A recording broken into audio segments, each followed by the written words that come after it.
voice he shouted, "Fallen! Fallen is Babylon the Great.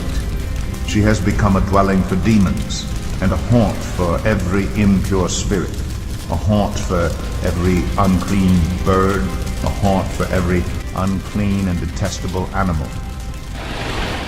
Rubbish. Not a word you might associate with Rome, but the Eternal City is looking decidedly dirty nowadays as poor public services struggle to cope, symbolizing the decline and decay of the Italian capital. The mayor has reshuffled his administration, pledging to clean up Rome literally and metaphorically. Over the last 2 years, Rome has suffered political turmoil, as with the rest of the westernized world.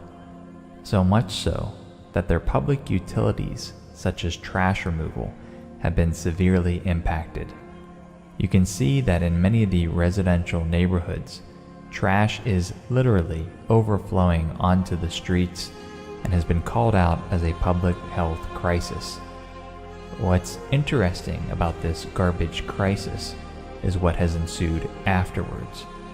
First, the city of Rome is dealing with an infestation of 6 million rats. Just for comparison, the city of New York has an estimated 2 million rats. The problem is so bad that the mayor of Rome has suggested a highly unconventional strategy of removing the rats by deploying 500,000 cats into the city. When we read the Old Testament of unclean beasts, mice and rats are categorized as crawling things that are as unclean as swine or boar. Speaking about swine and boar, those have entered the city en masse as well. On May 17th, it was reported that a wild boar attacked and killed a man in the city of Rome. The Bible speaks of swine or boar as the most unclean and most abhorred of all animals. You can see this video capture of a Roman citizen following a wild boar as it runs through the streets of Rome, very close to the Vatican. And the problem does not stop at rats and boars. The city is also experiencing an influx of seagulls, mice, and snakes, all of which are unclean animals in the Old Testament. Mr. Tonelli, a local Roman blogger, says social media is full of videos of these animals, and yes, I have seen many of these videos that they're publishing, which are seen by Romans as a symbol of the city losing control and of nature, a dangerous nature which thrives on decay, retaking Rome. Going back to Revelation 18:2, it is very plainly saying that Mystery Babylon, otherwise known as the harlot church of the Vatican sitting in Rome, will eventually fall and decay into ruin, being overtaken by all sorts of unclean animals. And this is exactly what we are starting to see manifest. Babylon has not yet truly fallen, but we are seeing the end times pieces fall steadily into place with the most recent advancements of the Pope and Donald Trump calling for a unification of religions for various purposes. And that is why I am proud to make a major and historic announcement this morning and to share with you that my first foreign trip as President of the United States will be to Saudi Arabia, then Israel, and then to a place that my cardinals love very much, Rome. And once all things have come to pass, the unclean animals of the city of Rome will have already multiplied and consumed that great city that sits on the 7 hills. Ever since the events of September 23rd, 2015, where these two beasts came together for a historic event in which Pope Francis spoke to a joint session of Congress, I have followed the relationship of these entities in detail. Therefore, when Donald Trump took office, I took the position that Donald Trump was not a Christian savior appointed by the Lord, but the new head of the beast of the earth. But have you ever asked God for forgiveness? I'm not sure I have. I just go and try and do a better job from there. I don't think so. If I do something wrong, I think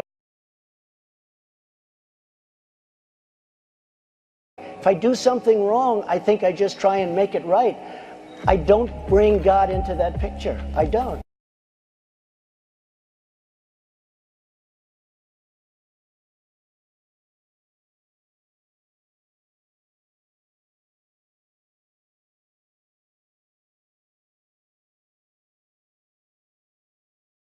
If I do something wrong, I think I just try and make it right. I don't bring God into that picture. I don't. And so here we are on May 24th, 2017, where these two leaders have come together seeking common goals. That is, the unification of religions in the spirit of peace. Their meeting lasted less than an hour, and on its surface, there was some symbolism that I had anticipated.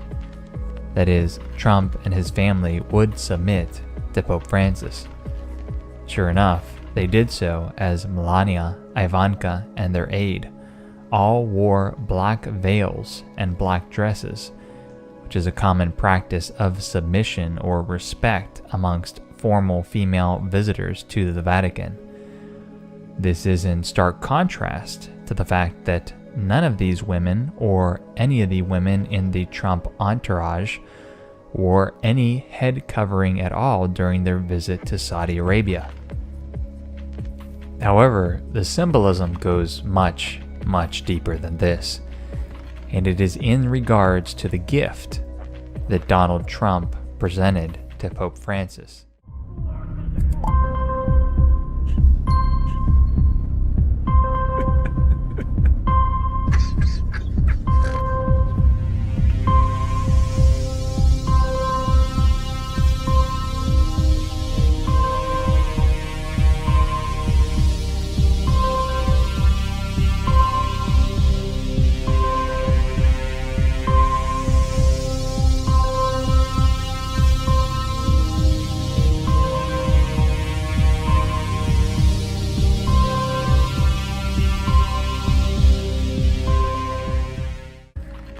So what is this gift and what prophetic significance does it have? One of the gifts that Donald Trump presented to Pope Francis was a bronze sculpture of the exact lotus species I was reading about 3 days earlier. Is it mere coincidence that of all the gifts that Donald Trump could present to Pope Francis, it would be one species of plant out of several thousands of species of plants, and that I, one who committed to his subscribers that this event would be prophetic and that I would be analyzing the symbolism, would have read about this very same species only 3 days earlier. So what is the important symbolism?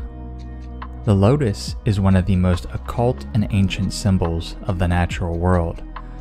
And the fact that Donald Trump chose this sculpture, which was entitled Rising Above, is of grave concern. The lotus is the flower sacred to the Aryan Hindus, Egyptians, Buddhists, and more. References to it are found in the Egyptian Book of the Dead, the Jewish mystic religion of Kabbalism, and several other pagan religion texts and sculptures. For the occult, it represents the divine rebirth unto enlightenment, an abstract concept that is brought to life in the concrete or visible form of a lotus. It is, in essence, the same symbolism as the enlightenment of the all-seeing third eye. To name a few examples of its prevalence, You can see this in the occult film I, Pet Goat 2, where a lotus flower is seen blooming at the heels of then President Obama. His face grows stark as he witnesses the reality of this transformative stage of enlightenment. In Egypt, you can see here the 4 sons of Horus being birthed out of the lotus flower. In Buddhism, Buddha is frequently attributed to holding the lotus, and the list goes on and on. The reason why the occult reveres this flower and its symbolism of rebirth unto enlightenment is best described by Helena P. Blavatsky, who is the co-founder of the Theosophical Society, and she writes specifically on the lotus flower. For reference, the Theosophical Society shares ideology and partnership with the Lucis Trust, an organization that directly worships Lucifer and states that he is a misrepresented angel that sacrificed himself for the good of mankind. In her book, The Secret Doctrine, she references a passage from the Kabbalistic manuscripts, which states, pointing to like signification was the lotus growing in the waters of the Nile. Its mode of growth peculiarly fitted it as a symbol of reproductive activities. The flower of the lotus, which is the bearer of the seed for reproduction, as the result of its maturing, is connected by its placenta-like attachment with Mother Earth, or the womb of Isis, through the water of the womb, that is, the river Nile, by means of the long cord-like stalk, the umbilicus. Nothing can be plainer than the symbol, and to make it perfect in its intended signification, a child is sometimes represented as seated in or issuing from the flower. So you can now see how the occult viewed the flower as a symbol of rebirth as a child, or this rebirth into enlightenment, represented by a child coming out of the flower head. The Kabbalistic manuscript continues with the sexual and reproductive symbolism of the lotus. It states the locality of the womb is to be taken as the most holy place, the sanctum sanctorum, and the veritable temple of the living God. This falls in line with all occult practices, as they practice sex magic and literally worship the female body. She also makes note of the lotus from the ancient Egyptian ritual Book of the Dead, which has a section entitled Transformation into the Lotus. It states, a head emerging from this flower, the god exclaims, I am the pure lotus, emerging from the luminous one. I carry the message of Horus. I am the pure lotus which comes from the solar fields. So, I believe that the Antichrist spirit was definitely at work in this meeting. Any multitude of gifts could have been given to Pope Francis. Books, medallions, sentimental items, other pieces of art, etc. But out of these multitudes, Donald Trump chose the lotus. As the Egyptian Book of the Dead states, is Donald affirming that he carries the message or gift of Horus, an enlightened message essentially from Lucifer. Amongst the physical wars, rumors of wars, and visible evil of this world, there is a hidden or occult spiritual war occurring, and only those who have eyes to see and ears to hear can discern it. Brothers and sisters in Christ from around the world have been prophesying that we are indeed in the end times, and it's hard not to notice. Now concerning the times and the seasons, brothers, you have no need to have anything written to you, for you yourselves are fully aware that the day of the Lord will come like a thief in the night. While people are saying there is peace and security, then sudden destruction will come upon them, as labor pains come upon a pregnant woman, and they will not escape. So, there will come a time sometime soon where our leaders and nations will be calling for peace and safety, calling for a unity, calling to come together in a new world order, well then sudden destruction will come upon us. Between the Israelis and Palestinians, the President and Mr. President, you signed your name to the first Israeli-Palestinian peace agreement. You remember that well, right? And I want to support you in being the Palestinian leader who signs his name to the final and most important peace agreement.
visit here, Mr. President, is truly historic. Never before has the first foreign trip of a President of the United States included a visit to Israel. Your first trip to our region proved to be a historic milestone on the path towards reconciliation and peace. I look forward to working with you in the years ahead, Mr. President, to advance security, prosperity, and peace. Mr. President, Israel also shares the commitment to peace that you expressed yesterday. We've already made peace with Egypt and with Jordan, and Israel's hand is extended to peace, in peace, to all our neighbors, including the Palestinians. The peace we seek is a genuine and durable one, in which the Jewish state is recognized. Security remains in Israel's hands, and the conflict ends once and for all.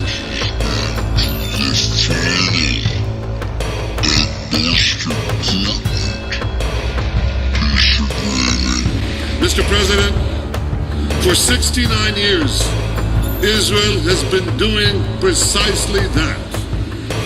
We've manned the front lines of civilization. We've fought terrorism. And we've built a modern, vibrant, democratic, Jewish state. In doing so, Mr. President, we've protected all faiths, Muslims, Christians, everyone.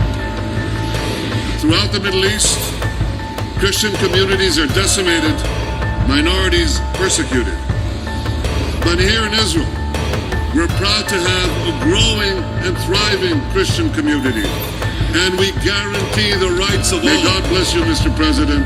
May God bless Israel, and may God bless the United States of יש לי America. הכבוד להזמין את אורחנו המכובד, נשיא ארצות הברית, דונלד ג'יי טראמפ.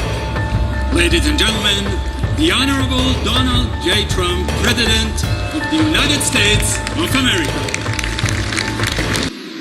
We have before us a rare opportunity to bring security and stability and peace to this region and to its people, defeating terrorism and creating a future of harmony, prosperity, and peace. Trump spoke as presidents before him spoke.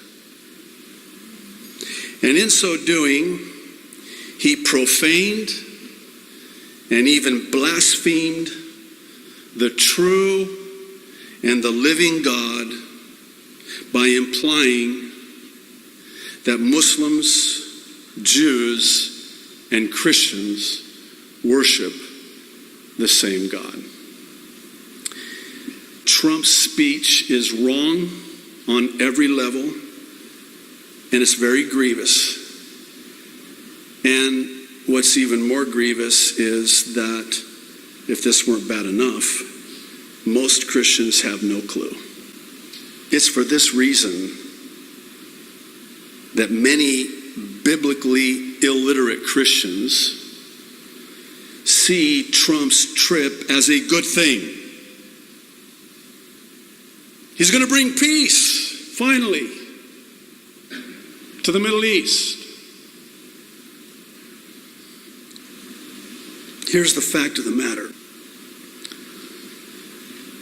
He is seeking to unite Islam, Judaism, and Christianity vis-a-vis the dividing of Jerusalem. That's why he's in Saudi Arabia. He leaves for Israel, and then after Israel, he goes to Brussels, or he goes to the Vatican to meet with the Pope. And then after that, he goes to Brussels, where he'll meet with NATO. I'm hoping you'll bear with me as I, try to sort through what is arguably the most historic and prophetic series of events in recent memory. It's quite stunning. To say that this presidential itinerary is as strategic as it is historic and prophetic would be a gross understatement. And I say that by virtue of the underlying agenda of a one-world religion.